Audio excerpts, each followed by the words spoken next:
Well, we're trying to do that in a couple of ways. One of the most important ways is we've developed a open data portal, data.illinois.gov, which we launched for the first time in June of 2011, and subsequently we've expanded it to include municipalities and other agencies of state government. We also federated that data with data available from the federal government through the Socrata Open Data Federation option in our open data platform.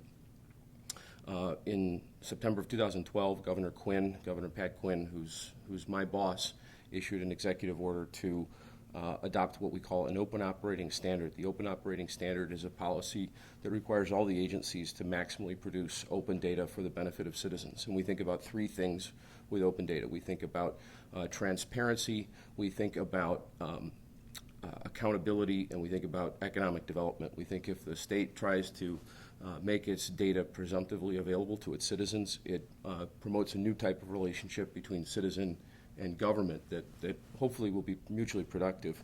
From a management standpoint, it's also a disruptive technology. It allows us to look at our application portfolio in a new way and to think about ways to redesign applications so that they are both more modern and that they yield more raw data to feed our data platform. And we think that this sort of changes the relationship between the government and its citizens in a way that promotes economic development, accountability, transparency. Well, I think people continue to feel constrained by economic forces. So I'll try to give you an example. In Illinois, we raised the individual income tax from 3% to 5% in January of 2011, and that yielded about $6.5 billion of new revenue. We also increased the corporate income tax.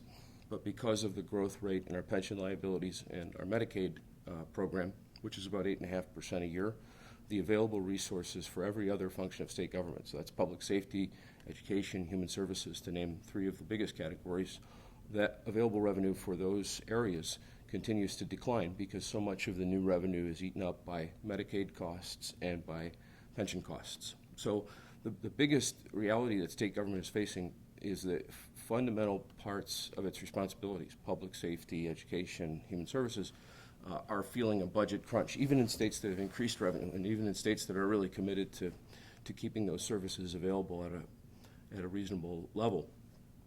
And so technology feels the pinch too, in two ways. One, we can't continue to operate systems and agencies the same way that we have.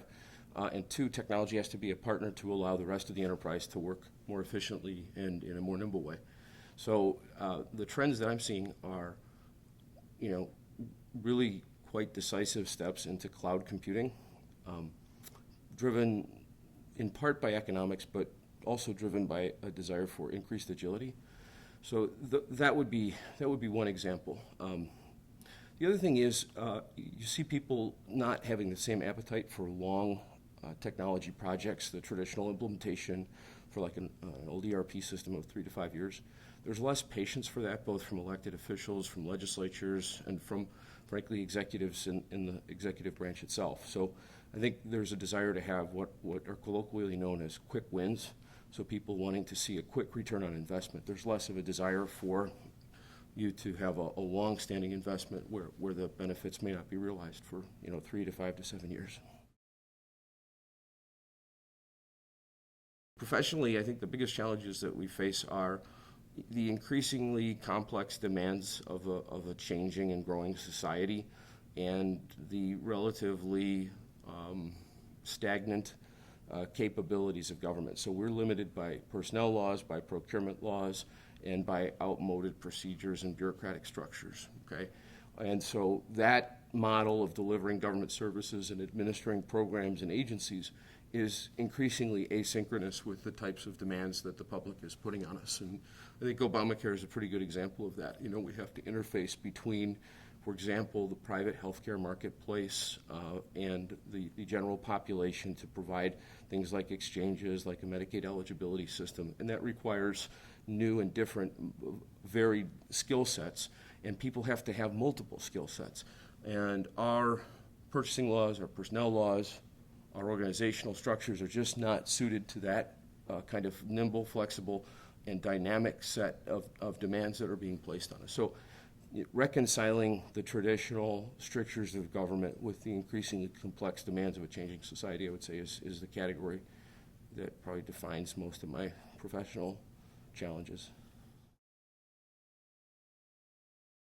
We just issued an RFP for a project management office to oversee our ERP implementation. So we do not have a statewide financial accounting system. We're looking at doing an ERP probably in the next 6 months. And by that I mean we're going to solicit software and services for the implementation of a new system. So there's a number of strategic choices that we have to make about which modules to pick, how to prioritize the agencies, how to implement, and so forth. And we just solicited a vendor to come in and essentially staff a project management office. So that will be a big challenge over the next few months. I think there's probably a few other things we want to continue to work. We had a successful launch of our Medicaid eligibility system on October 1st. We are a federal partnership state, so we do not run our own exchange, but we are a federal partnership state, so we're going to use the federal exchange. So our Medicaid eligibility system is probably our biggest challenge from an operational standpoint. We want to continue to make sure that is managed appropriately and continues to be successful. And then I think we are moving into an election year, and I'm a governmental staff. I'm not engaged in politics, but strange things happen during silly season, and so we want to be on the lookout for that. There will be increased demands for transparency and for excellence in technology, and we certainly want to do a professional job when there's heightened scrutiny from the press and from opposition in the political sector.